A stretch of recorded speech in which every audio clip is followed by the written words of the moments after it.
Picture this. When you decide to pour fats, oils, or grease down the drain, you are letting those substances harden up and stick to your pipe walls, causing clogs and backups in your home that can eventually lead to expensive repairs. And can also cause gross smells and a nasty situation for your neighborhood and the environment. You can smell it. Instead, when the substance cools down, stick it in a plastic container. Make sure the lid is sealed tight and drop it off at your nearest cooking oil recycling station in Hillsborough County. That way, you're helping the environment and saving your family money, so they could buy you that new skateboard you've always wanted. Alright. It's a win-win for everyone. New skateboard? Oh yeah! Your way is definitely better than mine. Let's recycle that grease. For more information on how you can recycle your fats, oils, or grease, visit hcflgov.net/core. You know what I like about my morning commute? It's time to reflect. Ponder those big questions. Who are we? Why are we here? Sometimes you just gotta take those bumps in the road and keep on moving forward. Dude, you couldn't possibly be any more wrong. Stop the car.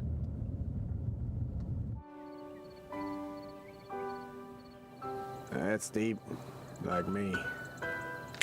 I can respect that. Dude, it's a pothole. I could report it to Hillsborough County right now as a customer service request. Just choose your service and select the issue. Your browser pinpoints the problem, and you can add any important information and even take a picture. It puts Hillsborough County at your service 24/7. Well, all right. So you have now completed your emergency plan for your family. How about a plan for this family member? Protect your pets during a disaster by including them in your family's emergency plan. Start by making your pet a disaster kit. Put all paperwork into a large Ziploc bag, including a picture of you and your pet, your contact information, vaccination information, and special care instructions. In addition, you should pack certain items to help your pet during the emergency. A 7-day supply of food with bowls, a travel crate, and your pet's favorite toy. Remember, shelters are the place of last resort. Your plan should include being far away from the disaster's epicenter. But if you do find yourself at the shelter, know the rules. Once at the shelter, your pet will be placed in a designated animal section. This is for your pet's safety, as well as other shelter residents. Knowing the shelter rules helps everyone stay safe during an emergency. For more information about shelters, their location, rules, and how to get ready for a disaster, go to hcflgov.net/staysafe.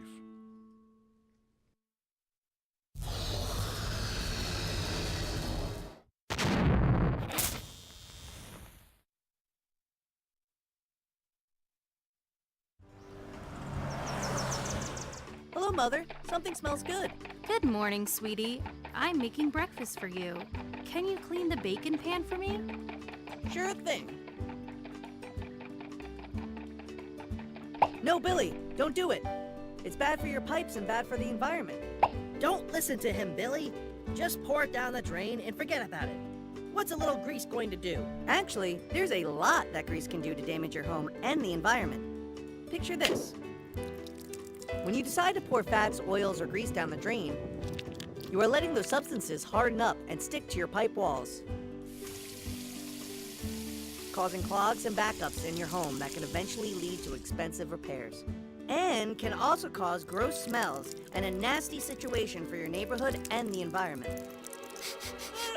You can smell it. Instead, when the substance cools down, stick it in a plastic container.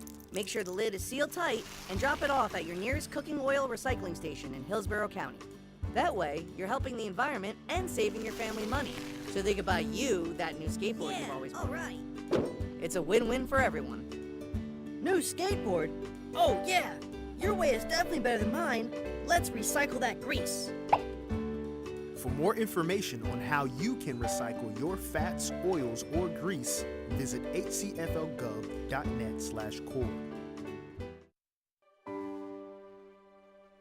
You know what I like about my morning commute? It's time to reflect. Ponder those big questions. Who are we? Why are we here? Sometimes you just gotta take those bumps in the road and keep on moving forward. Dude, you couldn't possibly be any more wrong. Stop the car.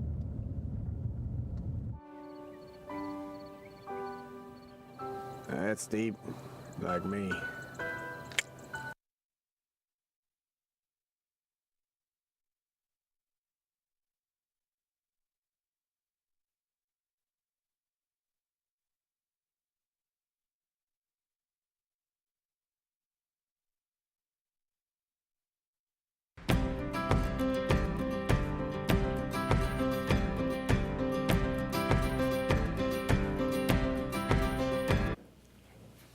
Welcome tonight. This is for the MPO meeting for Hillsborough County, and we are going to come to order here. If we can first stand and say the Pledge of Allegiance.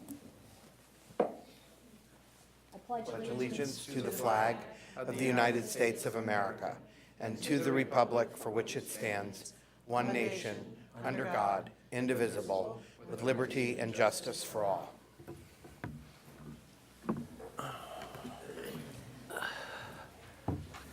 I'm Pat Kemp, Vice Chair of the MPO. I'll be chairing tonight's meeting where we're going to be looking at the MPO Regional Coordination Structure Research and Best Practices for the Tampa Bay Region Study. I want to first read into the record this notice from Chairman Les Miller. Please be advised that due to a scheduling conflict, I will be unable to attend today's MPO special workshop. Please read the reason for my absence into the records. So I'd like to welcome everyone here. And tonight we will be hearing about the study. I myself will be doing a counterpoint to the study. We'll have public comment and board discussion. Scott, I saw Jeff Kramer and Scott Lane, if you'd like to come up and just open up the meeting and present the study. Sure, I would. Thank you Thank so you. much, Commissioner, and everybody here for hearing me. What you're seeing, and some of you have participated, like Commissioner Kemp and others, certainly sort of aware of this. So my goal here tonight is sort of, for those of you that haven't been closely tied to this project over the last 14 or 15 months, to give you as least painful an update on that as I can, and then to talk about recommendations, and then to obviously answer any questions that you may have. Before we begin, I'm Scott Lane. I'm the project manager on the consulting side for Stantec Consulting Services. With me here tonight is Jeff Kramer. Jeff was highly instrumental to this. He is the co-project manager from the University of South Florida Center for Urban Transportation Research. So, and then Michael Case was our contracting manager for T-BARTA. So that catches up a little bit in the people. And I'll just dive right in if that's okay. Sure. I notice we have about 30 minutes. Is the presentation mode here what we want, or do we want something different?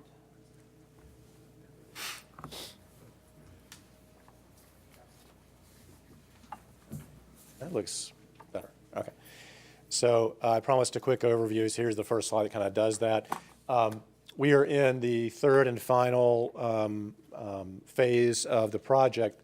I will go over the first couple of phases in a little bit more in just a moment. But the first phase, just to get you up to date, is a lot of data collection, a lot of looking at commuting patterns and other things that both bind and separate counties in the region. As I feel like everybody here should know and memorize by now, but there's a lot of MPOs that cover the Tampa Bay region. So when I've flown into, I'm from Raleigh.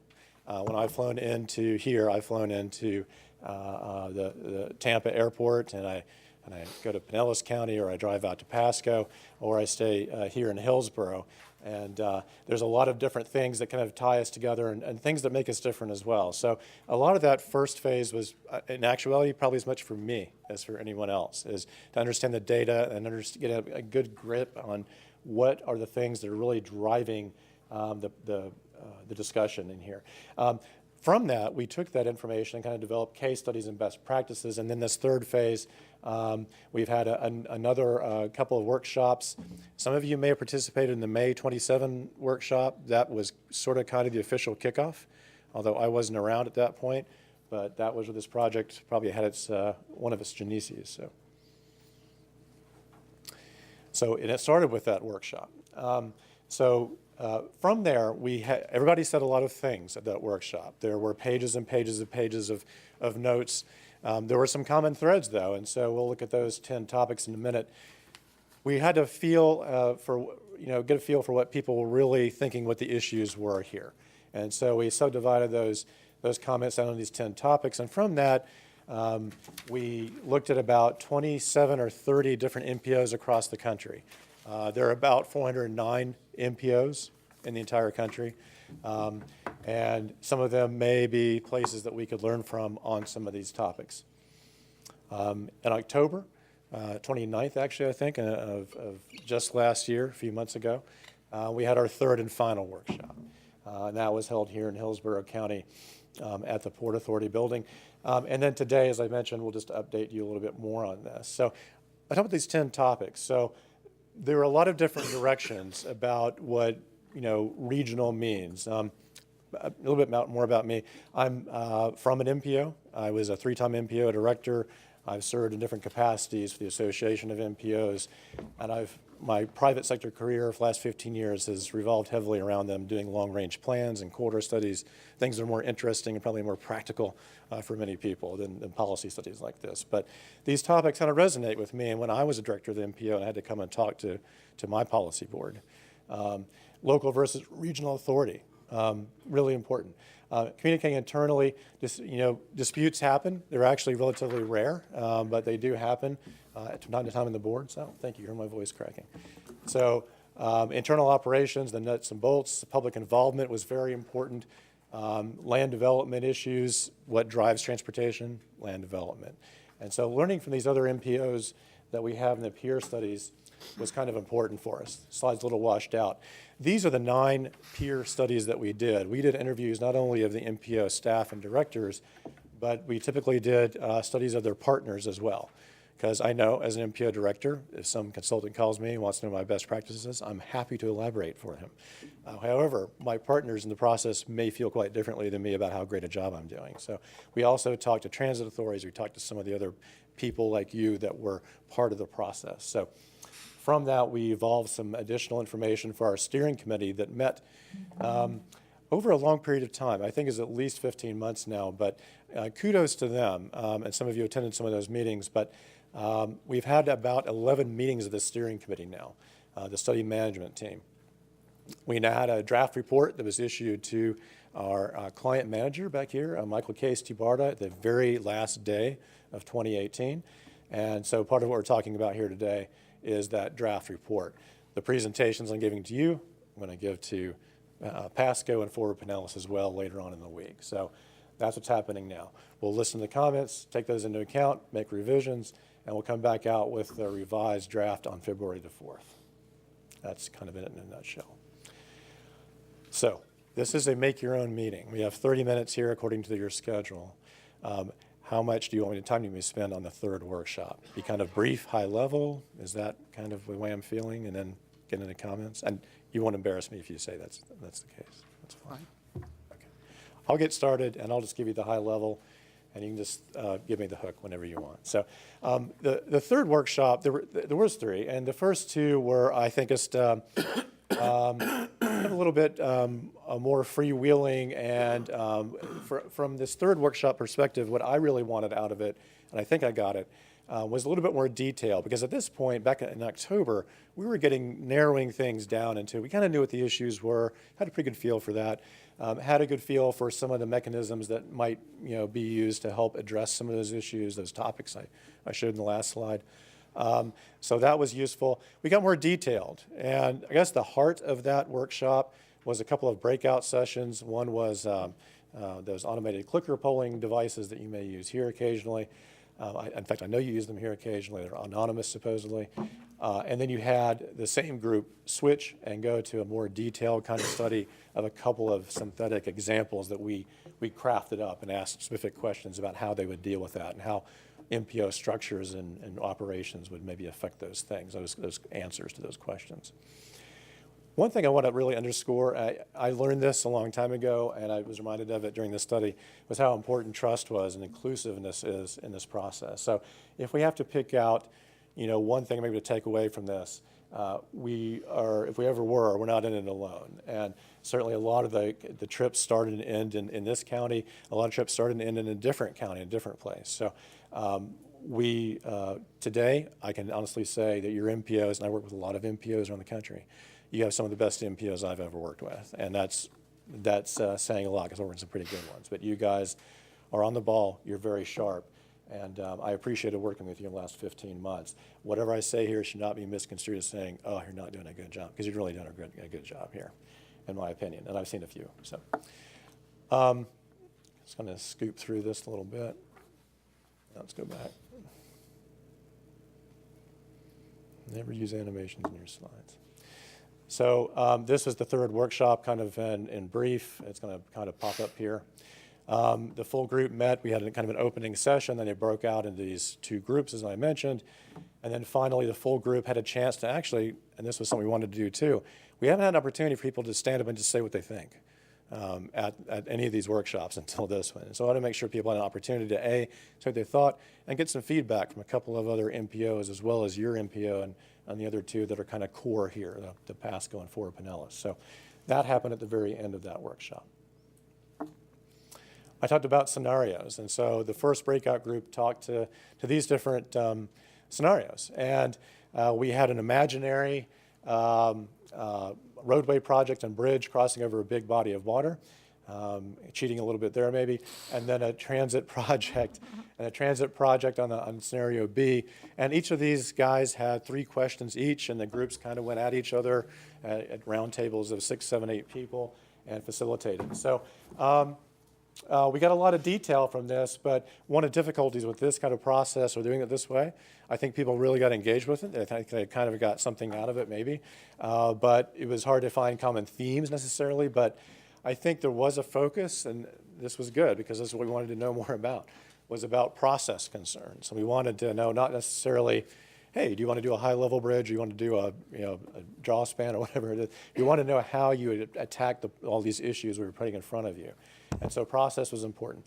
I can say that another common theme was that most solutions that people talked to, they did a good job. I mean, they looked at this from a collaborative regional standpoint. They did acknowledge that there were some issues they had to overcome.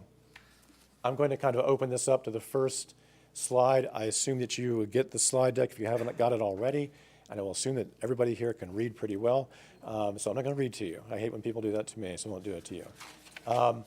One of the big issues here and everywhere, I think, not just in this study, but around the country, is how you address what we call variously traditionally underserved communities, environmental justice communities, and other kinds of participants in this process. And so there are interesting points, I think, that came out of this. If you flip through these slides, I think you'll see some discussion of this and other things that will pique your interest maybe. But regardless of the structure, whether it's 2 or 3 MPOs or one big MPO or one kind of halfway conjoined MPO, it may be easier to find a solution, but it doesn't mean you can resolve it or resolved it very well. And this is something we kind of picked up on even in the peer studies, where all these peer studies, or most of them anyway, that I showed you on another slide, were bigger than us. They're Hampton Roads, or they're Portland, or they're Wasatch Front out in Utah. And so these are kind of bigger Metro Council up in Minnesota.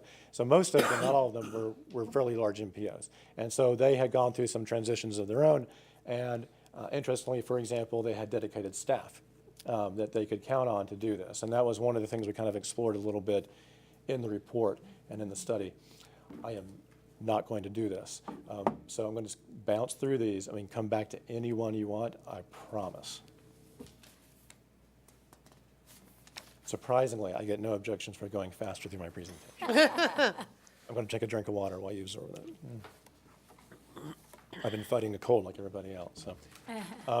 So the other breakout group focused on these clicker deals I think you guys use a lot here, or occasionally here.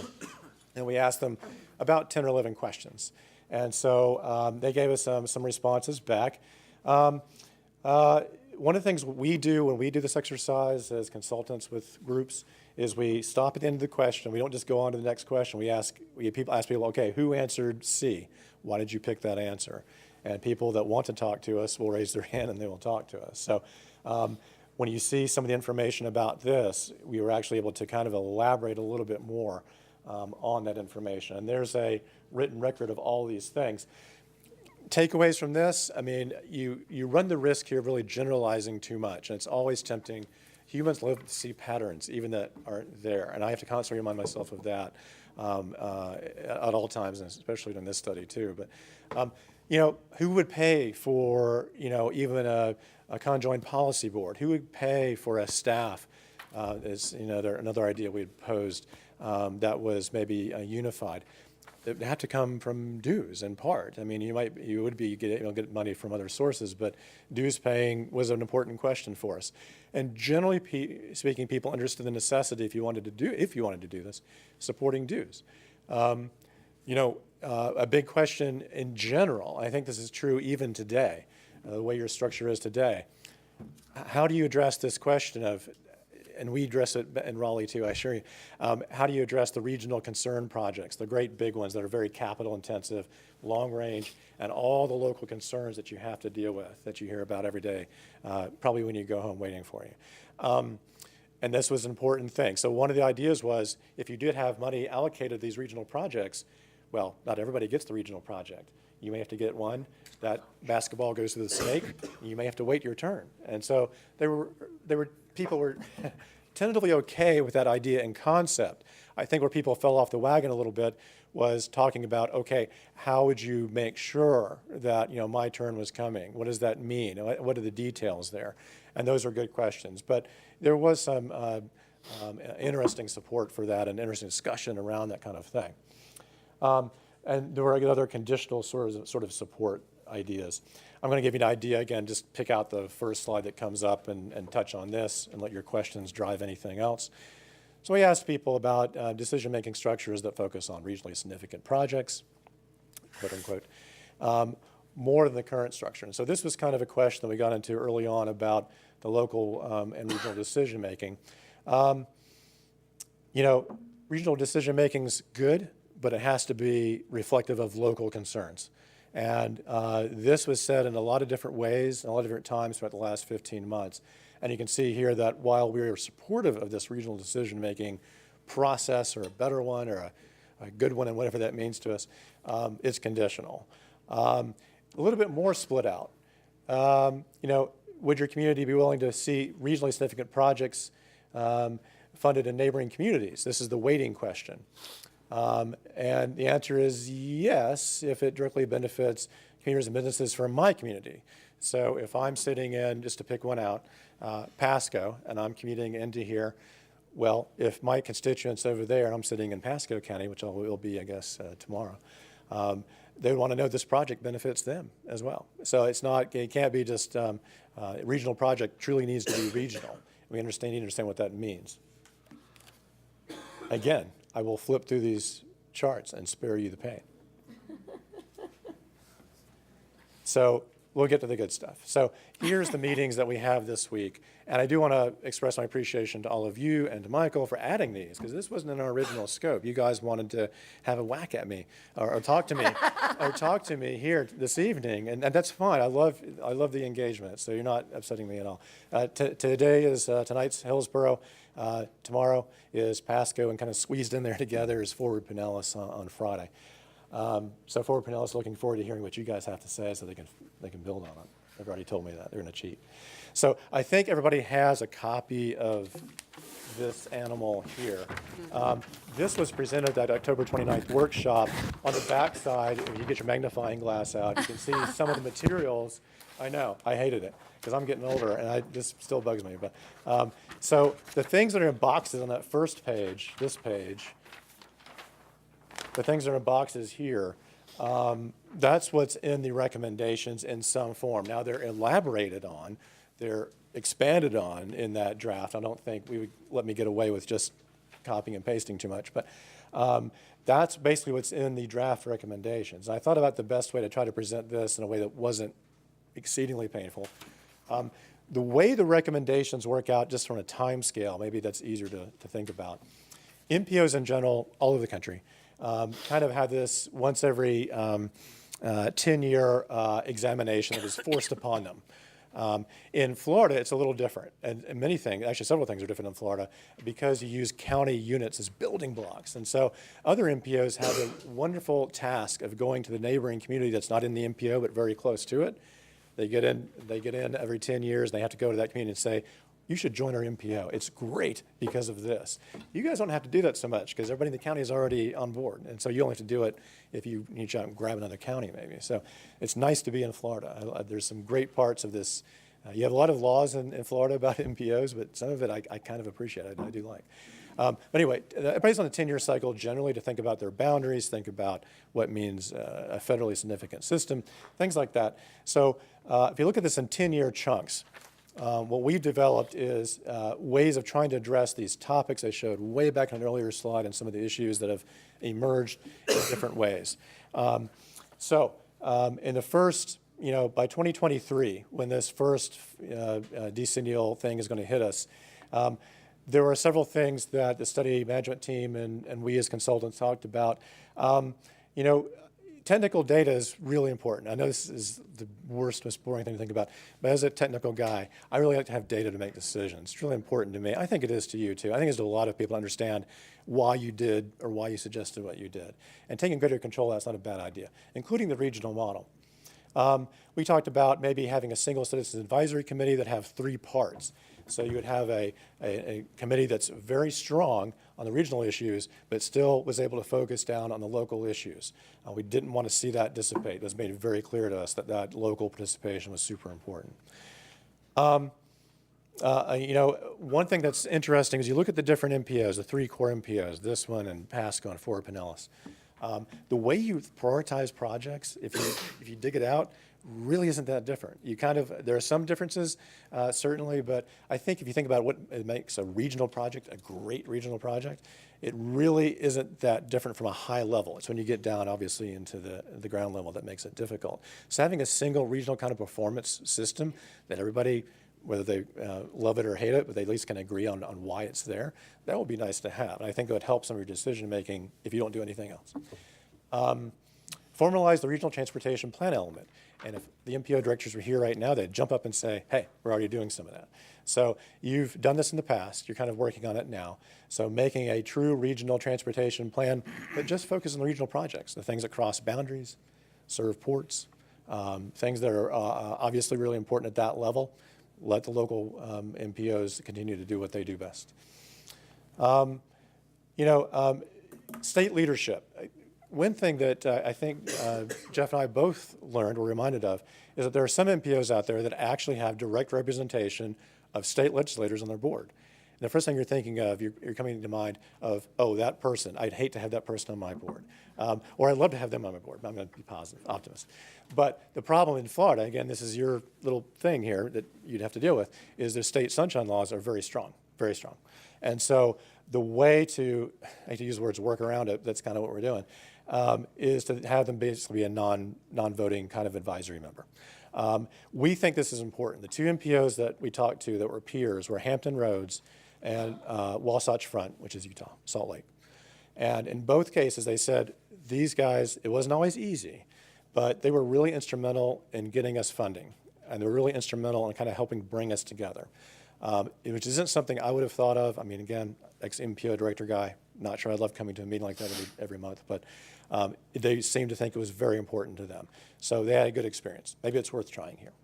May I just... Absolutely. State legislators in Florida have exempted themselves from the sunshine law, so that wouldn't be a problem.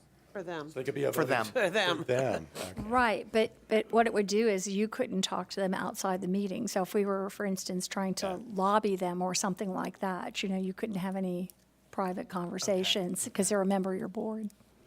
So they could talk to each other, but you couldn't talk to them anymore. So Right. that would be an issue, yeah. Yeah.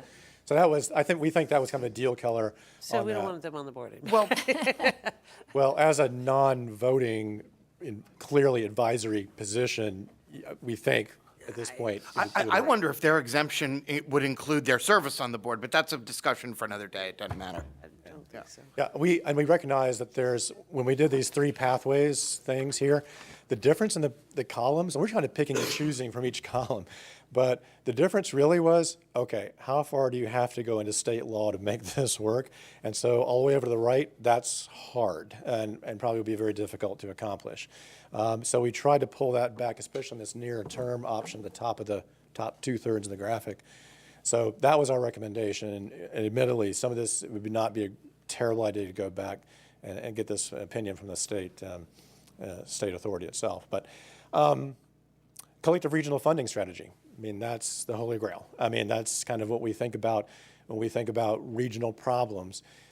We didn't go to a meeting, we didn't have a study committee meeting, we didn't go to a workshop where someone didn't say, but the problem really is we don't have a dedicated funding source to make the regional projects happen. I mean, no matter if you're 3, 7, 12, or 1 MPO, it doesn't matter. Because if we don't have the capital, it's harder to do. There's a counter argument that, and it could go any number of ways, but says, yes, by having fewer than 3 MPOs covering the Tampa region doesn't mean you're going to get more money. And I think I've heard that as well, and I want to put the kibosh on that. That doesn't necessarily hold true. But you might be putting yourself in a better or different position, perhaps, to get it, because you might potentially, some would say, have more clout. And this argument's been made, by the way, in the Raleigh-Durham region. We have 2 MPOs. Many times people have tried to think about joining them together. We could talk about that all night.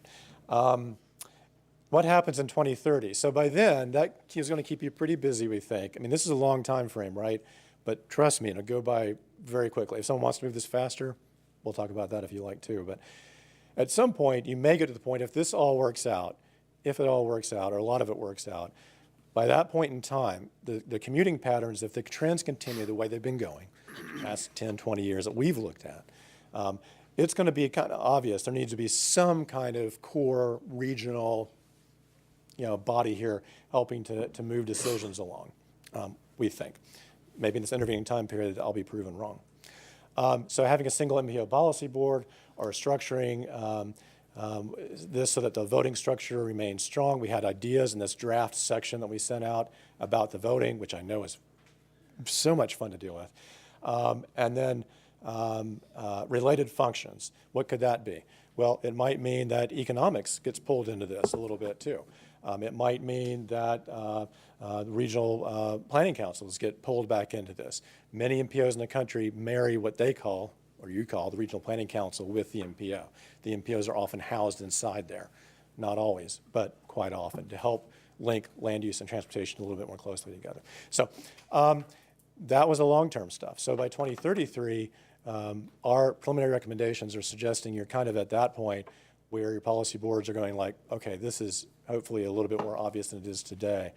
We need to take that kind of action. Those are the recommendations in a nutshell. I do want to quickly go over the next steps, and then you come back at me and ask me some questions. So the workshops are now. I mentioned this before, February 4th of this year, in just frighteningly a couple of weeks, really.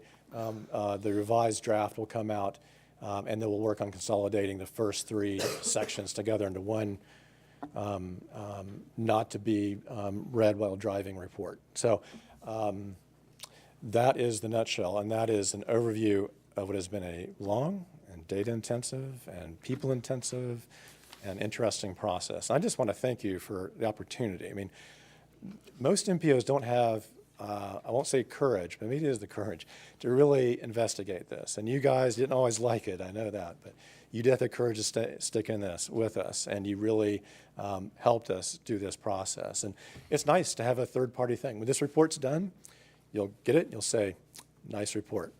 And you can move it to the side, or you can use it. You can use it later. I mean, I've done this for 2 other MPOs. Hampton Roads, I mentioned them a couple times. They're one of our peers. And then Charlotte. And now, they didn't just take our report that we did back in the day and just wholesale change everything we did, but they did make significant changes. I'd give Hampton Roads right now probably my most improved player award over the last decade about what the changes they've made. Charlotte was the other one. Name change, added staff, several things that we recommended, including, that's a recommendation we made here, by the way.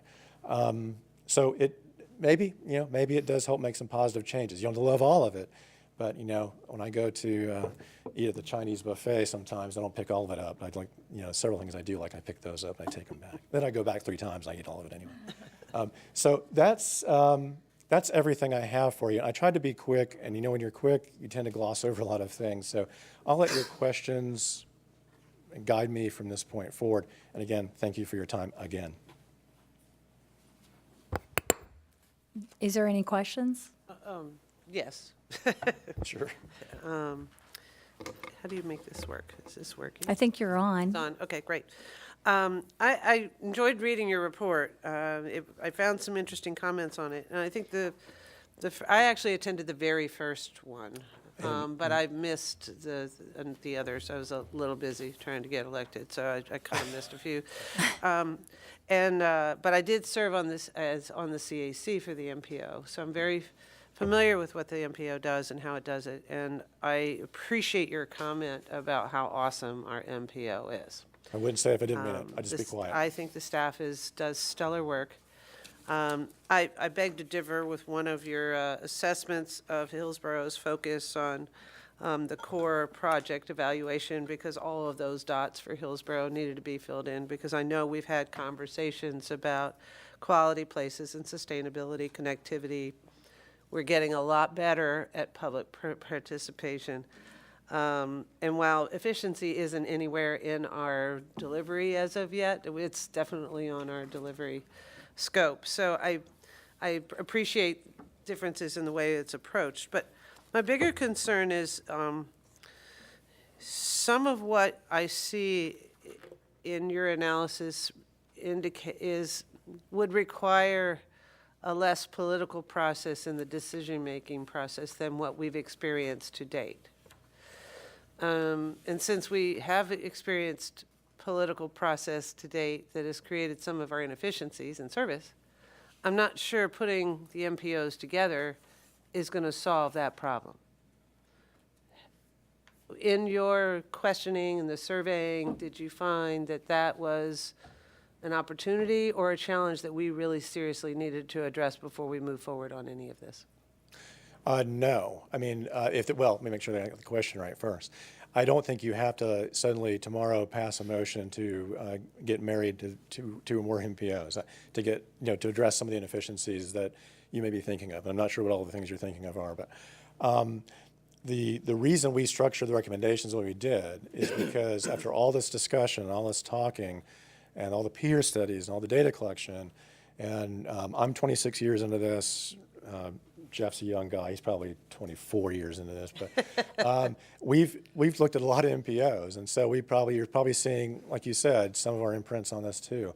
And the way that I would approach it, first of all, let me say, your MPO director here and the other two as well. If I'd had some yahoo coming in from 3 states away telling me how I should be doing business, I would not have been as nice as they are. But they really worked with us, and they dug in, and they really contributed a lot. And quite honestly, Miss Alden did a yeoman's job. I mean, a lot of comments from her, a lot of input, very positive, very outspoken, and very good for this process. Our short-range recommendations are that. I mean, so you don't need to necessarily pass a lot of, let's get married kind of resolutions to improve the technical process, the data collection, or to work with your buddy MPOs to talk about, that chart you just pointed to. And maybe we need to, there's some maybe for regional projects, we can agree on 3 or 4 of these, and we can just, from now on, this is how we'll evaluate the big regional projects. We'll start from there. We won't forget the other stuff, but we'll start from that point. And so that's the recommendations you see between now and 2023.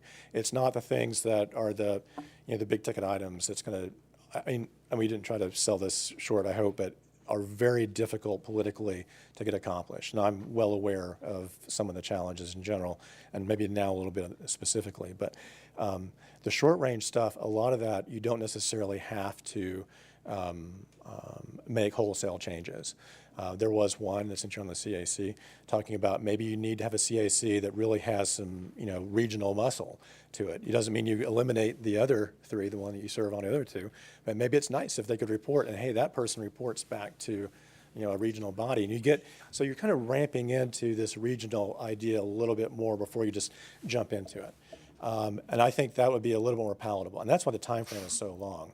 As I was doing, it's like, gosh, this seems like a long time. But in reality, to make that kind of change that we're talking about, it's nearly not that long. So. To your point, though, a regional CAC is going to address huge issues. But frequently, even in our local CACs, it's very difficult because of when the meetings are scheduled and who's available to attend, to make sure all voices, especially those marginal communities that don't always have, a seat at the table, to have their needs addressed, and especially with regional projects. I don't see that happening. We have a hard enough time getting people to be available to volunteer for the amount of yeoman's work that you have to learn as a CAC member for a metropolitan planning organization. So, to the credit of those that serve, it's pretty awesome. But to take that up to the next level and expect marginal communities to be able to volunteer the time to be there so that that voice is heard is going to be very difficult to accomplish fairly and equitably, which is kind of the whole point of an MPO. Yeah, right? Yeah. That's one big underpinning, for sure. I just might say this. We have, I think, did you have a question? Maybe if we could keep the questions limited right now, because I wanted to do kind of a counter presentation. I want to hear from the audience, and we could have a more discussion at that time so that we... Why don't I wait till after your presentation? Okay. Since that's all right. Sure, sure. Thank you very much. No, thank you. Thank you very much.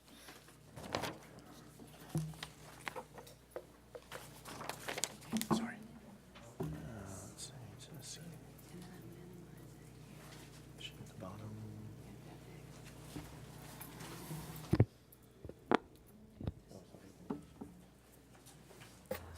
This piece.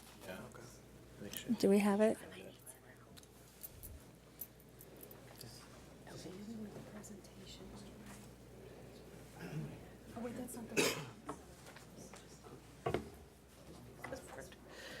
I fix something that's... What'd you say? No cookies. I know, that's the first thing I noticed. I have an apple. Want me to cut it up? We're not marooned on an island. We can try to make it. Start drawing straws with What are you guys doing over there? We were talking about, apparently someone has a cookie. Oh, an apple. Oh, no. An apple. Uh-oh, where? Okay, I think we're ready here, and I do appreciate, as you stated, we weren't even scheduled in the scope of this to even have a meeting in Hillsborough County and not a nighttime meeting, and I was pretty insistent on that, and for a time it didn't happen.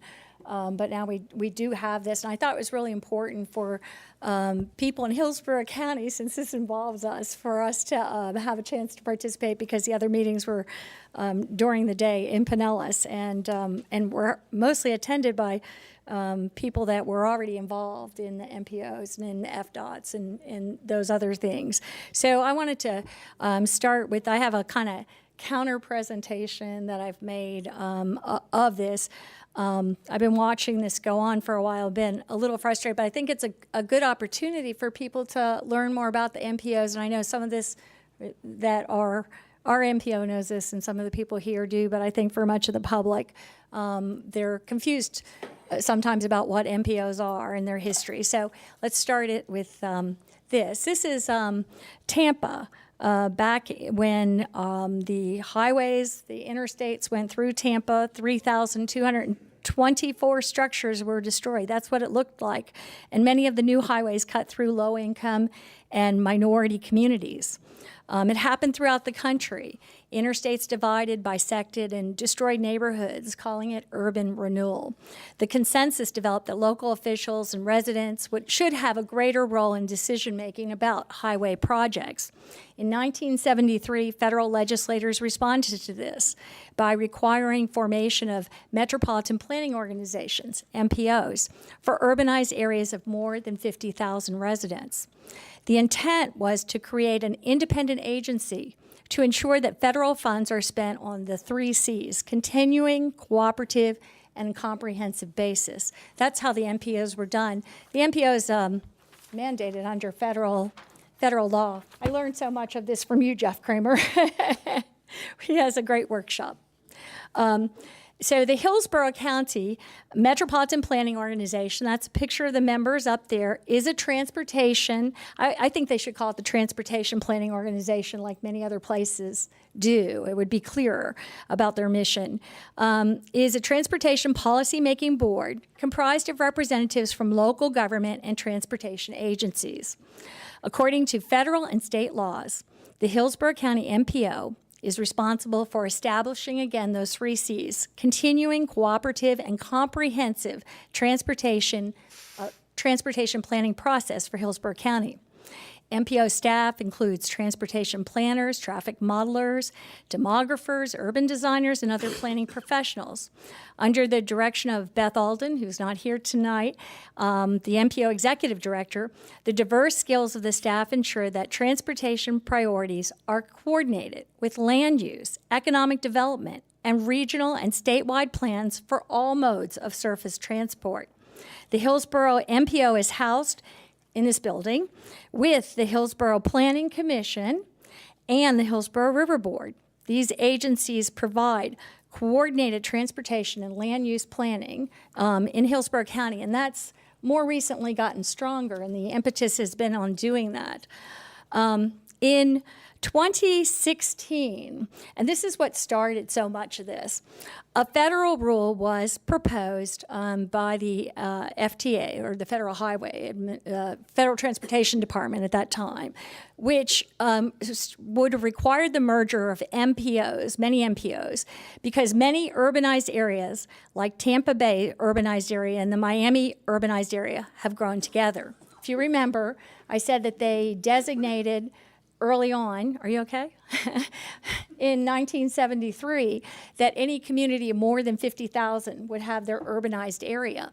Well, as these areas grew, they came together, like you can see there. And what is on the one side is Miami, Broward, and West Palm Beach. And you can see how it's almost like a landing strip there that urbanized areas joined together. They once weren't together like that. That's as it grew. Those are 3 separate MPOs, despite their density, closeness, and how many roads and everything they share. They are not going to merge, I can guarantee you. You can see how ours barely touches, Pasco, Pinellas, Hillsborough there. We have that one little area between Hillsborough and Pinellas where the land meets. Otherwise, it's the bridge. You have the big water in between.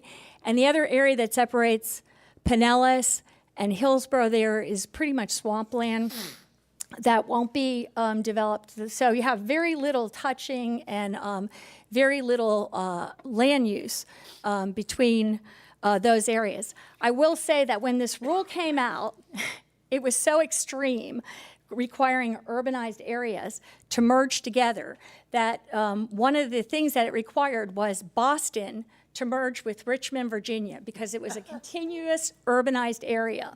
So that is exactly what happened. So what happened was, at the beginning of the Trump administration, Congress got together. One of their first acts was to repeal this that had been done under the Obama administration. It was overwhelmingly repealed, bipartisan, and signed by President Trump as one of the first bipartisan acts was to repeal this and no longer look and require MPOs to merge. This study got underway and was looked at during the prior administration, or when they were looking at this MPO merger situation. and pushing it forward. Also, this study was planned, and the scope of the study was not whether we should do this or not, whether it was the best thing for us to do, but exactly how we should do it, because it was under the former kind of mentality about doing this. So at the time, when they were considering this 2 years ago, here's some of what was said about the proposed rule. This may surprise you. This is the MPO-AC, the state organization, said, these urbanized areas, the UCAs I showed you, consolidations do not take into account transportation complexity, land use patterns, economic development patterns, or other factors that make UCA the appropriate area for conducting metropolitan transportation planning and programming. Also, this proposal will result in fewer but much larger MPO areas where the decision-making process will be further removed from communities and the people for whom MPOs were originally intended to provide engagement opportunities. Just going to take. Beth Alden, the director here, in 2017 said, I don't see this as an improvement. They'll do something that's not very meaningful, and they're going to get rid of things that are good about the organizations we have. Forward Pinellas, the MPO in Pinellas, the director there said, if too much emphasis is placed on the regional level, it undermines local authority, and smaller local governments risk losing their voice in helping set the transportation agenda. The proposed rule risks further separating MPOs from local community input and places additional financial burden on local governments and citizens for required travel, which I think would be a nightmare. I can tell you as a person who goes to all these regional meetings, travel to advisory committee meetings across a large metropolitan area. As I said, in 2017, the federal rule was repealed. So here's what we have now. Each of those green, even though some of them are the same color, each of them are 26 different MPOs in the state of Florida. I think that's a good thing, not a bad thing. As I said before, Miami-Dade has its own MPO. Broward has its own MPO. West Palm Beach has its own MPO. The 3 little counties on the Panhandle each have their own MPOs. We are the only MPO in the nation that's being asked to merge. For 40 years, there's been no merger of MPOs at all, 0. But somehow it's conceived as a good idea here. In Hillsborough County, many people don't know this, some do. Hillsborough County is geographically larger than the state of Rhode Island. Those are not to scale. So it's not that much larger. It's about the same size as the state of Rhode Island. But it has a greater population in this county alone than 10 different states now. It's growing very, very quickly. Our population in Hillsborough County is equal to Pasco and Pinellas combined. And Pinellas, many people don't realize, has not really grown in the past 20 years. Their population has stabilized and has not grown, around 950,000 or so, while Hillsborough County is growing, has huge growth that we've been encountering, 500,000 or more in the time that they've grown very little. Pasco County is growing. This means that Hillsborough County, and I can tell you as a Hillsborough County Commissioner, as an MPO member, this means that we have very hard decisions to make, constant decisions about land use, about our roadways, about our transportation challenges. We are also very, very different here in Hillsborough County than in Pasco and Pinellas. We're much more demographically diverse than Pasco or Pinellas. Many of you probably have heard of Title VI, the civil rights title. An important mission under MPOs with Title VI is the protection of and involvement of minority, low-income, and historically disadvantaged communities in transportation decision-making. These are the county demographics between the 3 counties, Hillsborough, Pasco, and Pinellas. Here you can see, and this is the way they say it on the demographic census, so that's what the terminology I'm using.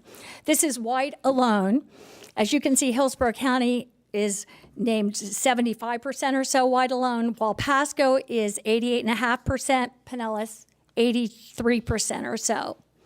This are the demographics for Hillsborough with Black or African American. Hillsborough is about 18%, Pasco about 6%, Pinellas about 11%. This is Hispanic or Latino. Hillsborough at 29%, Pasco at 15%, Pinellas at 10%. Very, very different. And this is persons 65 years or older. Hillsborough County is a much younger population than the other counties. As you can see, Hillsborough County is 14% of people 65 or older. Pasco is 22.5%, Pinellas 24.2%. And that is a demographic that is, I think, very important when you're considering transportation and transit decisions, because as we all know, younger people tend to want some different things from transportation, and that's an important consideration that we need to have here in Hillsborough County. This is, how many of you have heard of Vision Zero? Yeah. I know this board has, but and it's really been something that has come to the fore in the last couple of years, really since I've been a commissioner for 2 years, and it's been promoted, and Ms. Alden has done a wonderful job here in Hillsborough County of making that a point. Do you all know that Hillsborough County consistently ranks the deadliest place in the entire nation, one or two in the entire nation, year after year after year, for bicycle, pedestrian, and regular crashes? Pinellas is also ranks high on that. Of the 10 highest places in the whole nation for pedestrian, bicycle, and car crashes, Florida has 7 of the top 10. We have to be doing more to focus on a local level on the issues that are facing us. What that chart is, and you can't see it very well, but they've identified, and I think this is so important to me, high crash corridors. Most of these accidents happen in these identified high crash corridors. And I don't see any way that we already have problems within our MPO meetings and the hours that we have focusing and dealing with the issues that we have. I can't imagine if we are supposed to triple our meetings and start paying attention. I think Pinellas has to have their focus on theirs, Pasco on theirs, and we have to be focused on this. I think this is extremely important, and I think this whole merging would be a terrible thing in terms of looking at these important local considerations that we need to have. There we go. It's what many people are looking at about the future. Autonomous vehicles. Autonomous vehicles, and this is from the book of Sam Schwartz. He's a very noted transportation advocate, or not advocate, but knowledgeable, has written several books and was in New York. He's been here to do consulting. He says, autonomous vehicles could be the most disruptive technology to hit society worldwide since the advent of the motor car. History shows us how communities have been negatively disrupted by the introduction and subsequent dominance of cars. And AVs present an even bigger problem because they take the human out of the equation completely. And you might not be able to see it as well, but you can see all those vehicles. I've seen these kinds of displays several times, and what do you see in there? You probably can't see it very well from where you are, but there's crosswalks, but you don't see anybody crossing. You don't see the human being in this. Local street level planning will be more important than ever and critical to protect pedestrians and bicyclists in this age of autonomous vehicles. As we move forward, I think we have to focus more on the street level, more on the walkability. This is something that people are really crying out for in a way that has not been with us for many decades. Focus on regional travel creates what is called modal investment biases. That's that highways are favored. That's the regional thing that we do. We take a highway. So highways are favored, pedestrians are an afterthought, our local roads are an afterthought. Decision-making would be further from the people. Lack of control gives more power to Tallahassee and FDOT, not us here in Hillsborough County, about our local issues. Burdens and benefits of transportation investments have and continue to be disproportionately high and adverse for ethnic and racial minorities. Proposed merger would serve to exacerbate historical inequities and may produce new concerns.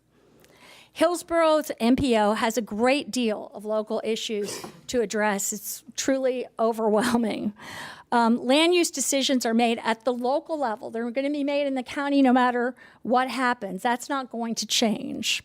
Merging our MPOs does not get us more funding. We've heard that. That is not a reason to be merging MPOs. In fact, it seems like it's hurting us in that regard in some ways, or the thought of it. Hillsborough's MPO receives funding and has responsibilities under the transportation referendum, by the way, and I think that changes everything about the way that we should approach this and be doing it. I think Hillsborough voters really sent a declaration of independence out with that, and I want to be able to use that money to the best way that we possibly can. Going forward, any merger of the MPOs would have to be approved by a vote of both the Hillsborough County Commission and the Tampa City Council. And I'm going to end it there, and thank you for your attention, and I'll just go back and we can hear from the public and then have a further discussion. You had mentioned that you were going to give us an opportunity before we did that, if you don't mind. Oh, sure. Okay. Thank you. I apologize. I have a previous commitment tonight. I may not be able to stay through all of the public comment, and if I can't, I promise I'll watch whatever I don't see here on television. I wanted to, first of all, say to Commissioner Kemp, thank you very much for that presentation. I had seen this proposal in sort of a draft form when Mr. Kramer presented it to the TMA leadership group a few months ago. And it raised a couple of concerns in my mind, and I want to just express them right out in the open. The first was that I've been on the MPO since 2011, and I remember that one of the first issues we dealt with was the widening, or the proposed widening, of Segment B of Lithia Pinecrest. And I remember at the time that I had just been elected as the South Tampa representative on City Council, and I thought that it was unfair to the people that lived in that area that I was going to be asked to make a decision about something that was pretty far from the constituency that had voted me into office. And I actually went out there and drove the road, and it just sort of stuck with me that already we have a very, very large jurisdiction to cover. And the idea that, as Commissioner Kemp mentioned, that you're going to take a place the size of or larger than Rhode Island and start combining it with other entities is very concerning. The experience on the TMA leadership group also taught me that there are a lot of differences between the way that the counties see our transportation priorities. And I want to get right to the major point. Commissioner Kemp touched on it. Once this referendum passed in November, the voters spoke loud and clear that they want Hillsborough to make transportation improvements. The idea that you would now have some sort of bait and switch where you would tell the community, oh, by the way, this 1 cent sales tax that you voted for, we're now going to let Pasco and Pinellas have a say in how that money is spent. Seriously, it reminds me of the books I've read about the American Revolution. I think the reaction would be outrageous, and it would be deservedly so. We made the case to the voters that the reason they could trust this plan is because it's based on the long-range transportation plan of this MPO. To make a change in that now, honestly, it's too late. It's too late. It's past. It's done. And I think it would be, I would call it a breach of faith with the voters of Hillsborough County to make this kind of a change now that we have this revenue stream in place. So I just want to say, I'm not going to be able to stay for the whole meeting, but at this point, if it ever does come to a vote on the Tampa City Council while I'm on it, I would vote against it. Thank you. I just wanted to see if we had the agenda, and Councilman Cohen asked if he could speak now because he had to leave. So I just thought maybe we could hear from the public. There's not that much, and then we can, okay, if that's okay with everybody. Okay, so I'm just going to call. We have I have 6 sheets here, 7. So, and I had several comments that were submitted that I'm not going to read into the record unless there's some desire about that. We'll just include it for our comments tonight. But we have about 7 speakers, and we'll give them all 3 minutes apiece since we had 45 minutes set aside. Doug Jessups. I said Jessups instead of Jessup. Thank you. Doug Jessup, 6007 Sewanee Avenue, Tampa. I'd like to start by mentioning the 1957 Tampa Interstate Study, which is the original sin of the Tampa area when it comes to transportation. That study was hired by the Florida Department of Roads, as it was then called. They went out and found themselves a consultant and asked, what should we do? And the consultant came back and told them exactly what they wanted to hear, namely, you should pave over as much as you can. And so they did. Interestingly, pedestrians are listed in that Tampa Interstate Study as one of the principal impediments to free flow of traffic, which gives you an idea of the mindset of these people. A few years later, of course, what one discovered is that the MPOs are empowered because citizens feel that they need some input into the transportation process. This is why we have the MPOs, as Commissioner Kemp has explained. And in fact, this Hillsborough County MPO has a very active CAC, and literally hundreds of people have shown up for public hearings at the tip. So you might ask, how is that not a success? How is that not a successful MPO? And the answer is, of course, it isn't successful if you're FDOT and your idea is to ram through as many construction projects as possible without any pesky opposition from the citizenry. So what do? You go to hire a consultant who will tell you that the thing to do is to throw in additional layers between citizens and the decision makers so that you don't have to listen to pesky public comment. And I believe that's ultimately what's at stake here. The plain intent of this proposal is to stifle public input into matters of transportation. We're told, of course, that we must think regionally, as the slogan has. But if you ponder that, and again, Commissioner Kemp made this point, what does it mean to think regionally? What that really boils down to, invariably, when you hear the outcome, is embrace sprawl. Proponents of the think regionally mantra, right, and the people behind this proposal think that it should be easy for people to commute from Wesley Chapel to Largo without sitting in traffic, regardless of what kind of damage must be done to the urban areas in order to achieve this great goal, which, by the way, we know can't be achieved. Look at the failures in Houston and elsewhere throughout this country. That think regional dream can never be realized. All right? So then the question becomes, well, let's ask ourselves, is there really a common interest between individuals in Wesley Chapel and individuals like myself who live in Tampa? And frankly, if you look again at the demographics, you look at all the available empirical data, you might as well have 2 different species. Okay? What people in Wesley Chapel want, generally speaking, is more freeways, more freeways, more freeways, regardless of what gets paved over in Tampa. People who live in Tampa don't go to Wesley Chapel. They don't go to Sarasota. For the most part, we're happy where we are. And so it seems that we ought to have an MPO that responds to the needs of the people who actually live here. Thank you very much for your time. Thank you. Adam Metz. Thank you. My name is Adam Metz. I live at 777 North Ashley Drive. I really appreciated Commissioner Kemp's presentation, and I really appreciated Mr. Cohen's remarks. It's clear to me that this initiative is blatantly anti-democratic in nature. This is a response to things that have happened in Hillsborough County over the last few years. I think we've obviously pushed some buttons, and some people are not happy about that. But somebody needs to tell whoever proposed this initiative to leave us alone. Let Hillsborough County decide its own fate. We have our dedicated transportation funding for our own transportation improvements. So let's do it. We can take care of ourselves. Thank you. Thank you. Vance Arnett.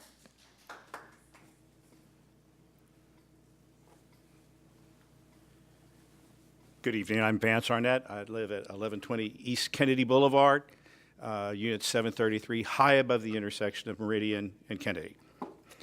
I am also a member of your CAC.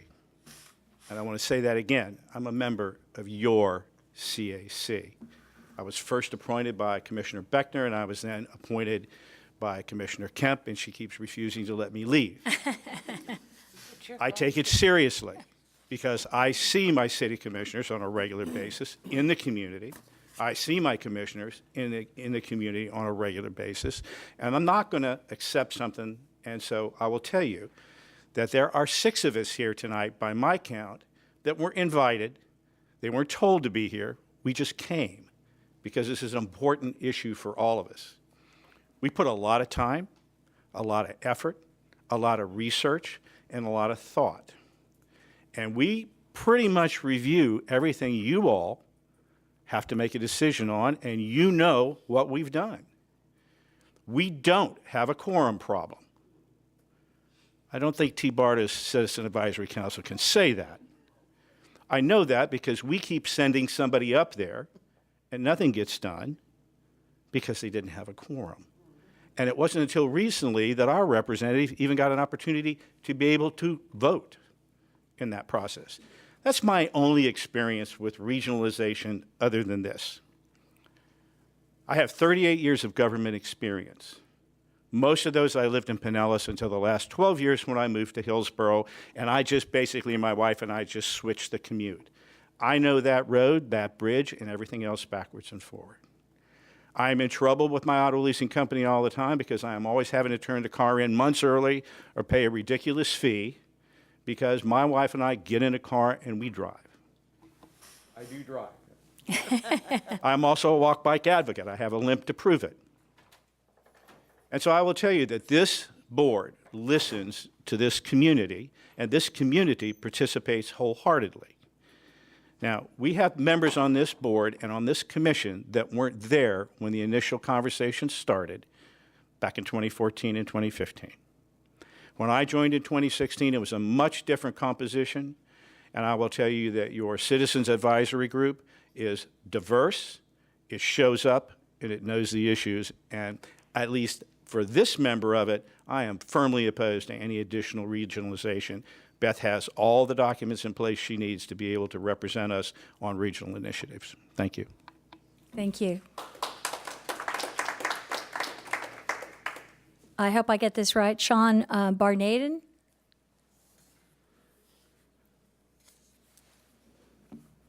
Close enough. Sean B. works. Again, Sean Bear Whedon, 4714 North Habana Avenue, local sustainability consultant, urban planner, Hillsborough County resident. I just want to agree with everyone and say that merging these 3 MPOs is in no way a good idea. The point of having an MPO is for planning efforts to be localized and to have localized representation. Pasco, Pinellas, Hillsborough all have different urban forms, development intensities, land uses, demographics, and local issues that warrant their own representation and localized planning. I think we can all agree that regional coordination is necessary, but this is not the way to do it. This merger would trade local representation for regional representation rather than simply enhancing regional coordination. The MPOs already have funding dedicated specifically to regional projects. The people of Hillsborough County deserve to be fairly represented. It is bad enough that we have a county commissioner fighting the will of the constituents that voted to implement a sales tax to fund transportation solutions. Our MPO does amazing work, and our county will suffer greatly from losing it. We have enough issues with too little being done at the moment, and having even more cooks in the kitchen, so to speak, would not quicken our progress at all. As an educated millennial that most metro areas are supposedly trying to attract, I would say that the possibility of further obstacles to transportation solutions does not make living here very enticing. I had honestly considered moving if Offer Transportation hadn't failed, because I'm sick of living somewhere with so little transportation options. Now that the referendum is passed, the lawsuit aside, our localized planning and representation are at stake. As I'm sure you know, a merger can result in lower number of total transportation planners on staff, less citizen participation as we would have to travel further to be heard at public meetings, and weakened local control. FDOT has made it clear with TBX that they do not always have the best interest of the local taxpayers in mind, And this recommendation of this merger seems suspiciously close to a way for FDOT to push more highway projects, when in reality we need more transit, bicycle, and pedestrian infrastructure improvements and localized transportation planning. Thank you. Thank you. Chris Vila.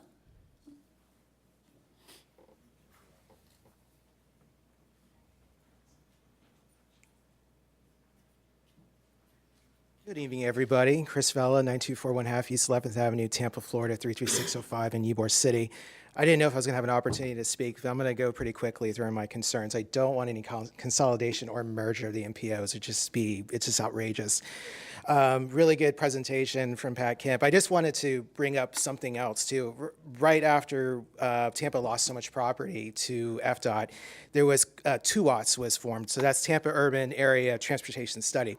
This was a regional plan that basically allowed like the settlements crosstown to kind of just plow through downtown and divide up South Tampa. So we know what happens, and this has been a repeated effort, whether it's the state, 2 watts, or what we're facing right now with this big momentum coming from Tallahassee to try to shove us to the side and say, we're just going to pave you over.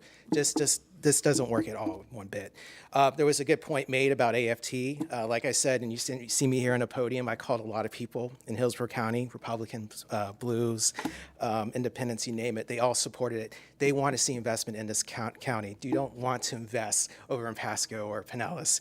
And with that said, our population for Hillsborough County still exceeds Pasco County and Pinellas combined. Our trips are close to 100% in county, and also for Pinellas, it's nearly 90%. And we expect that to see that grow as people are moving closer to cities. Again, that comes to that trend, that millennial trend. So what do voters feel about this merger? So I kind of compare it to, I'm sitting here spending over $100,000 on a tax-funded study, only to come to you and say, hey, guess what? I'm going to take billions of dollars of transportation projects, and those decisions are not going to be yours. They're going to be somebody else's. They're going to be somebody else's who don't live in my neighborhood or your city or your block. How do you feel about that, especially after we have a potential $9 billion windfall from AFT? It's crazy and ludicrous. We know that if we invest in our own cities and blocks, we're going to get that economic return. And it's only going to make our neighborhood stronger. One other thing that I wanted to bring up is also, I feel that this is kind of like a scale up. We have a very functional like CAC. This is mainly like taking something and just kind of blowing it out really, really big. I'm one of those crazy guys that went to the MPOAC. I've been to all the regional meetings, and it's very, very difficult for me to go and do a comment. I've gone to Orlando. I've gone all the way over to Pinellas County just to try to make ends meet so I can get my comment, and it just isn't conducive. And one last thing, it's just there's going to be a tremendous cost in government. If you read the final report, which I did, and it's really boring and dull, there's going to be a tremendous amount of statute changes, state statute changes. So we don't even know that even if we were to get all these like statute changes, that we're actually going to get a good product out of this merger. There could be some really nasty tweaks.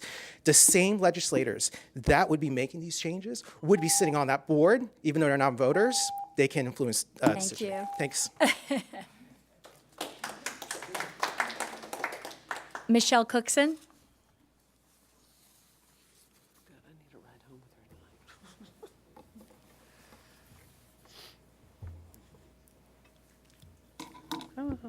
Sorry. Hi, good evening.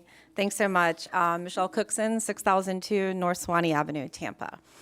First, I wanted to thank real quick Commissioner Kemp and Councilman Cohen, for their comments, for the presentation, and for indicating how clearly they understand the importance and wrongheadedness of merging the MPOs. This MPO has the authority to determine transportation priorities and projects and reports to the people of Hillsborough County. T-BARTA remains unfunded and without authority to impede on our local rule. We already have the TMA for that purpose. We do not need this.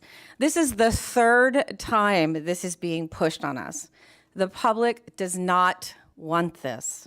The voters and citizens of Hillsborough County have been very clear in saying, and you've heard it already a couple times, make Hillsborough County your first priority. And this is why the majority voted for the All for Transportation tax. You all know, and we all know, we need to fix the backlog of transportation issues that we have here here in Hillsborough County. And we need to implement and improve fully funded HART bus service. We want to ride the bus. Let's make it more available. And most importantly, several other mass capacity transit projects, and those are what we need to do first. We need to address Hillsborough County's needs first. We know that we're the county that can and will lead on transportation in this region. We need to get to doing that first. That's what we got to do. We don't want the fake BRT project being pushed by the state, nor this strong arm approach that's being put forward with this call to merge the MPOs.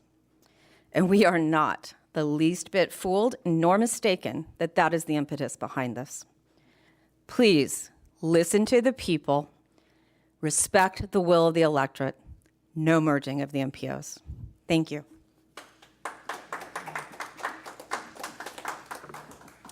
Christopher Gleason.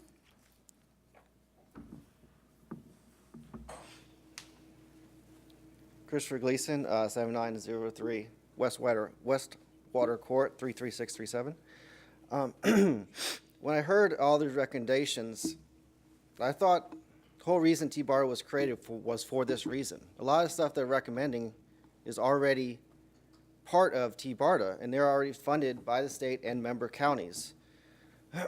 Any action recommended by this study, especially merging the MPOs, would take away local input and create unnecessary organizational conflicts. Each county has its own needs and goals that is to be solved by that county and its residents. Hillsborough County loses power as the lone opposition on many issues in our region. This will result in the state being able to push whatever project or projects on us without real representation. I've been following transportation for many years. People have spoke about projects, TBX, TB Next, the fake BRT, which is actually an elevated express bus along our highways. It is not good. It's unnecessary.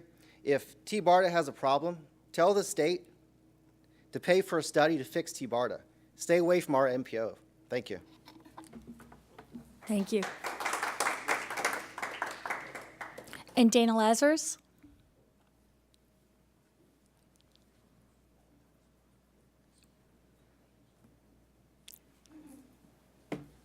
Hi. I've been following this issue since the T-BARTA workshop on merging MPOs last August 27th, 2018. There were a few issues with the meeting. For one, the meeting was in the middle of the workday. Only a select few members could be there. Members of the community who happened to be in favor of merging MPOs, because I spoke with those members of the community that were there. There was only like 2. And they were in favor of merging MPOs. How convenient. Everyone else who was in attendance at that meeting was a high-level representative or staff of agencies like FDOT. The meeting was not live streamed nor recorded at all. When I asked about that, they said notes would be taken. During the presentation at that meeting, I learned that MPO mergers are extremely rare. There are only a few examples of cases when MPOs merged parts of their administration or offices with those of other MPOs. They only gave one example of a full merger of the Ohio River Council of Governments in the Lower Connecticut Valley. Merging those functions fully cost them $1.7 million in direct costs, so that doesn't include indirect costs, 4,000 staff hours, 4,000, and 4 years of effort. So the very next week, in a transportation class at Cutter, that I actually received another lecture about MPOs. The lecturer provided me with more context. MPOs were created specifically so that local citizens would have a voice in how their transportation dollars were spent, how their very communities were shaped. So this is so important. We all know that transportation is primarily what shapes a city, including how accessible amenities are for low-income people, how accessible natural resources are like the riverfront, whether or not people can access their jobs, doctor appointments, and more. I learned that Florida is growing in urbanized areas. We went from 28 prior to 2010 to 30 in 2010. We also have 27 MPOs to look after those 30 urbanized areas. Florida has one of the highest number of MPOs in the country, simply because of the fragmented way that our major cities developed. In 2016, Congress proposed an MPO consolidation rule, but in March of last year, the US Senate passed by unanimous consent legislation to repeal the 2016 final rule from the U.S. Department of Transportation that would have forced our local MPOs to merge. But since then, Hillsborough has been the only jurisdiction moving forward on a merger. I understand from the lecture that other states have far fewer MPOs. That is true. But I believe that having more localized control is always better. The state is always trying to take power away from local governments through preemptive laws, but having our own MPO is one way that we can maintain localized control of our transportation development, and I, for one, am hoping to hold tight to this one thing that our area is doing right. I also bike on Tampa roads almost every day. We have so many local issues we need to focus on over regional ones, so many, an unreasonable amount of local issues. So that is my position to keep our Thank you for your comments. That was the last speaker who had signed up. Is there anyone else who wishes to speak at this time? If you please come to the podium. Good evening. My name is Glenn Ike. I live at 2900 University Square Drive. I wasn't going to say anything. I'm winging this, but I thank Commissioner Kemp and Councilman Cohen for their comments. Commissioner Kemp mentioned something that made me feel like a guitar string that was wound a little bit too tight, and I thank you for that. When she said that this merging of the MPOs would be a decision that would take the whole process further from the public. I've gone to a lot of meetings. I was very involved with the Raybor situation and still am. I'm involving myself in the transportation issue here, and it kind of blows my mind that I haven't gone to a meeting where the Sunshine Law isn't mentioned in one form or another, and the topic is how can we circumvent it? How can we sidestep this? Okay, the Sunshine Laws were passed by the state of Florida to protect the people each and every one of you swore to represent. It's there for a reason. And when I hear comments that are made, I'm not going to, of course, not going to mention anybody specifically of how can we do this and circumvent the Sunshine Laws. I feel like I'm sitting at a table where people start talking about what does Glenn need, what does Glenn want, and I put my hand up and say, wait a minute, I'm right here, guys. You know, stop that. I mean, it's just it's so unethical, I think, to even mention that a representative of a community wants to sidestep or circumvent laws that are there to protect that community. We have to know what's going on. Okay, we have to have a voice in all this. Okay, and to try to circumvent that, and that's what I believe merging the MPOs will do, is just so wrong. You know, I rely on buses, and I don't want to have to go to Tallahassee or to the FDOT or whatever to voice my opinions. But please think about that. The Sunshine Laws are there to protect us and not to make things more convenient for y'all. Thank you very much. Thank you. Is there anyone else who wishes to speak? Seeing none, again, I'll say that we had 6, I just quickly went over these 6 written comments, all in opposition to, as I mentioned, any kind of merger. And we can open up discussion here for the board. If I may. Thank you. Councilman Vera. Thank you, ma'am. Thank you, Chairwoman. I join what was said by Chairwoman Kemp and my colleague on Tampa City Council, Harry Cohen, that if this issue were to come up before us on Tampa City Council, I would vote no. I mean, and I was very appreciative of all the comments, everybody coming out here tonight to talk about this important issue. My biggest beef with this, and there's a lot of different issues that lead me to oppose this, is that this proposal would take underrepresented groups and make them unrepresented. It would take organizations and different people that really don't get the greatest amount of emphasis or attention right now in elected bodies as we have them now, and by making these bodies further and further away politically and regionally and geographically, it would make them essentially unrepresented. Here, bigger is not better. This would only lead to more neglect, isolation, and no accountability. Another big issue which was raised, which is the issue of being accessible from the public for elected officials. One of the things that I think angers voters and constituents the most is when their elected officials grow further and further away. You always see that. It's something that happens to Republicans, Democrats. You get elected, you're close to the people, you're in there for a while, you're far away. The moment that we have this merger, the officials that are making decisions affecting Hillsborough County would be far away. I mean, what does somebody say in Newport Richey have a stakeholder feeling about, let's say, the hardworking people of Sulphur Springs? It's something that to me is very, very anti-democratic. And then political movements that would seek to affect transportation changes, like we saw, for example, in TBX, would be diluted to say the least. Because again, what would somebody in Pasco County care about a voter in Hillsborough County or a constituent in Hillsborough County or Tampa? So for me, this is a no-brainer. I strongly oppose this, and if it came up on Tampa City Council, I would vote no. Councilman Maniscalco. Well, thank you very much for your presentation and Councilman Cohen's comments, and as well as Councilman Vera. And I thank you for bringing up that photograph of what I believe is Malfunction Junction today. And you see how much, how many homes, how many businesses were taken, basically forced through. And this is pre-MPO era. And the importance of MPOs after that, and why we have them to protect our neighborhoods, so we have that localized control. The problem with merging MPOs is we can't spread ourselves too thin. And as Councilman Vera said, you know, underrepresented areas will have no representation. And that's how I would feel. Hillsborough County is large enough as it is. We have enough issues to focus on. You know, as a countywide representative, as also as countywide commissioners, how spread out it is. Plant City, Ruskin, Tampa, Brandon, it goes on and on. This really is a no-brainer. If this would come before council, of course I would vote no. You know, we can't lose our voice and our independence as the Hillsborough County MPO, and it just doesn't make any sense.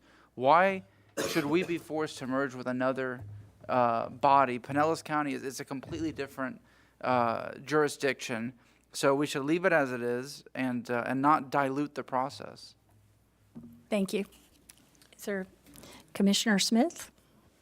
Yes, I just really appreciate Commissioner Pat Kemp. Your presentation was really compelling and to the point and informative.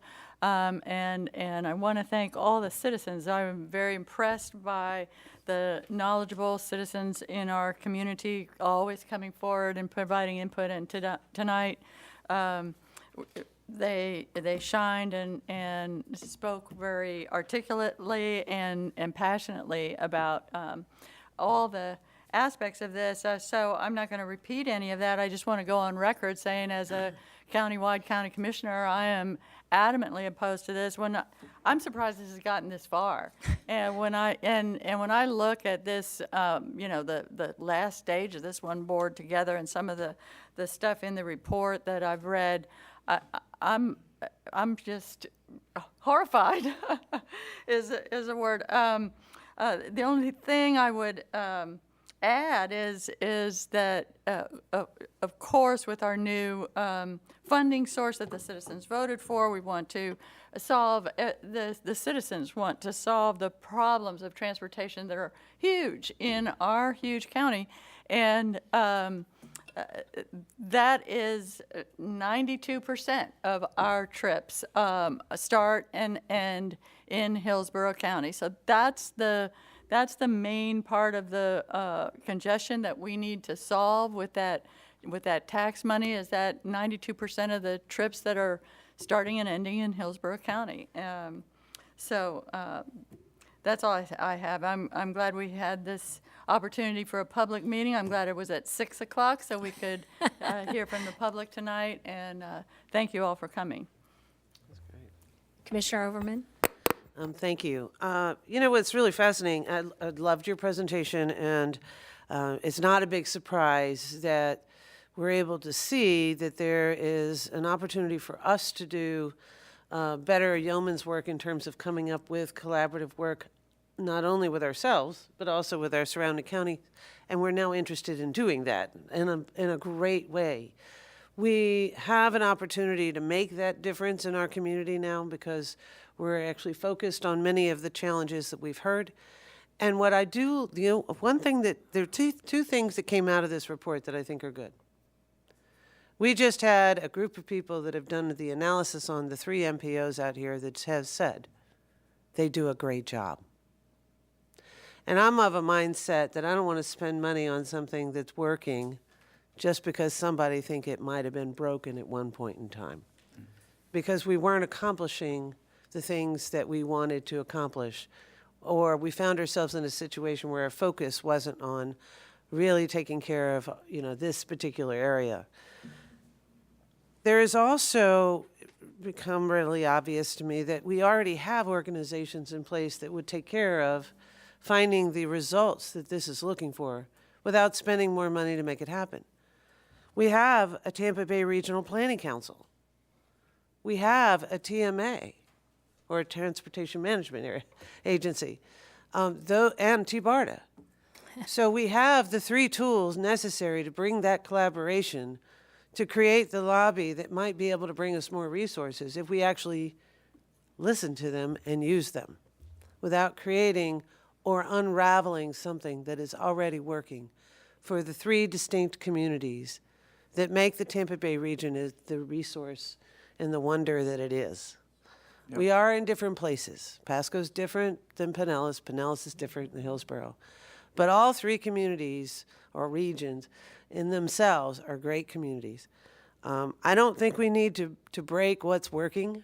I think it's important that we put to work what we have in place to do what we'd like to see this analysis accomplish, is work together to work on those collaborative projects where we can get the funding if it's there. As the gentleman said, there's no guarantee it's going to be there just because we work together. So I would recommend that we stay to our knitting. I won't vote to participate in regionalizing our MPO, but there are some good lessons and analysis in here that we can learn from so that we can get some things done that are going to be regional in nature. But I don't think it's undoing what we have as 3 great agencies that are doing great work. Thank you. Director Zink.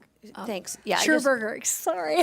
I just want to thank Commissioner Kemp for her presentation, which I think was just incredibly informative and illuminating. Just that map alone that shows how our counties intersect and meet and where the population centers are. It was incredibly enlightening and helpful. And also thanks to Councilman Cohen for his remarks. One of the things I thought was kind of interesting about the consultant's report is that it does give us direction on how to merge the MPOs, but doesn't really say that it's necessarily a good idea to do that. So something we're thinking about. Thank you. Did you want to speak? Director Green. Thank you, Mr. Kemp. I was skeptical of this idea when it was first brought to my attention back in 2016.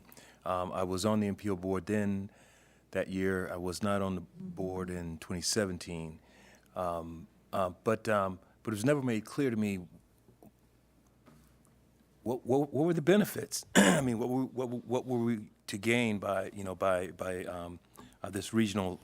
We already have a regional partnership, but it was never made clear to me what types of benefits we were to gain from this merger, if you will. It just seemed like it was being, as was mentioned earlier, just sort of forced upon us. We ultimately had to do it, and I didn't realize. Somebody mentioned it. We were the only.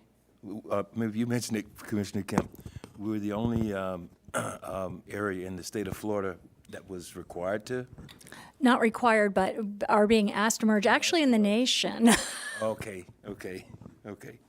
But I think you've heard from